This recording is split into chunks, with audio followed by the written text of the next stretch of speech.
Bonsoir à tous et bienvenue dans ce point de l'actualité. Ce mercredi s'est tenue une réunion du bureau du Sénat.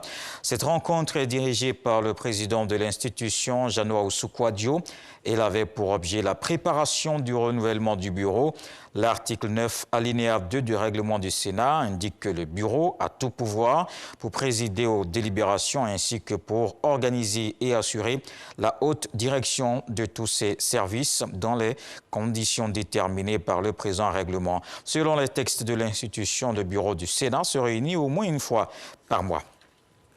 Depuis ce lundi, l'ONESI a opté pour une distribution massive de la nouvelle carte nationale d'identité aux populations. Abobo est la deuxième commune après l'étape de Yopougon. L'opération se déroule concomitamment avec le retrait des cartes biométriques dans les centres dédiés. La nouvelle CNI est au format carte bancaire. Elle comporte entre autres une puce électronique hautement sécurisée contenant des empreintes digitales du titulaire. Difficile de circuler à pied ou en voiture à Adjamé. Il faut donc envisager des actions à mener afin d'assurer une fluidité sur les artères. C'est le sens de la rencontre entre plusieurs acteurs de la mobilité urbaine. Ces derniers ont exprimé leurs difficultés à accéder à divers endroits de cette commune. Les autorités municipales dans l'espoir d'une solution durable. Eugène Atoubé. À toutes les étapes de la tournée du directeur général de la MUGA, Autorité de la mobilité urbaine du Grand Abidjan, le même appel aux acteurs des transports publics. Agir pour une mobilité durable pour tous, selon la vision de la MUGA, mais d'une commune à une autre, les réalités sont différentes. Les problèmes des acteurs de transport aussi.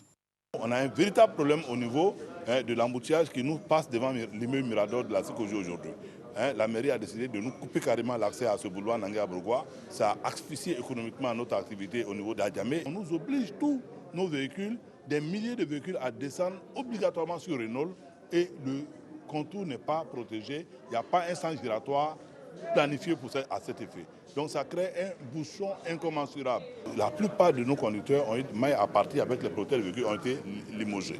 Alors nous avons posé ce problème et l'AMUGA nous a fait la promesse de régler ce problème. Ce que nous pourrons envisager avec l'État, c'est de pouvoir trouver des espaces où on peut dédommager des personnes, je vais dire les propriétaires des maisons, des terrains, pour qu'on puisse faire quelques lieux de stationnement des véhicules. Et nous voulons moderniser un peu notre ville. Les acteurs des transports de la commune d'Adjamé ont montré leur disposition à adhérer à la vision de l'autorité de la mobilité urbaine du Grand Abidjan. Le directeur général de la MUGA les engage à faire route ensemble et rappelle tout l'intérêt et l'enjeu que révèle le projet de mobilité urbaine dans le Grand Abidjan. L'objectif, c'est d'avoir un système de transport multimodal où les moyens de transport sont complémentaires, chacun joue un rôle précis. Vous allez voir que quand vous quittez sur ce chevaux, vous allez prendre un bot qui vous envoie sur les grands axes et des grands axes, on vous convoie, n'est-ce pas, vers le lieu où vous allez. Mais tout ça dans un système organisé, complémentaire et sécurisant aussi, et confortable et moins cher. La MUGA, autorité de la mobilité urbaine du Grand Abidjan, est chargée d'assurer l'organisation et la coordination des différents modes de transport urbain dans le périmètre composant le Grand Abidjan.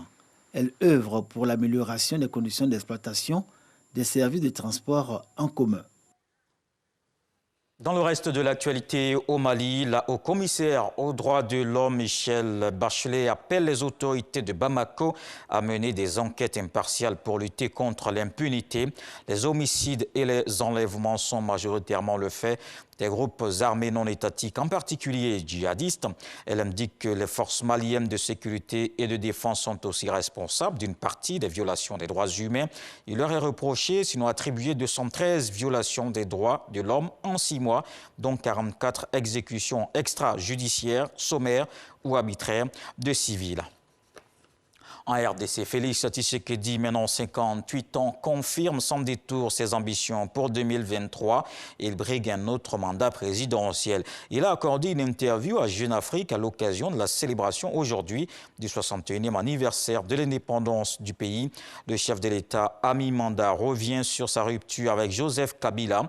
Comme dans un couple, lorsqu'on n'est plus d'accord sur les principes, il faut se séparer. Voici comment le président congolais résume la fin de l'alliance avec son prédécesseur.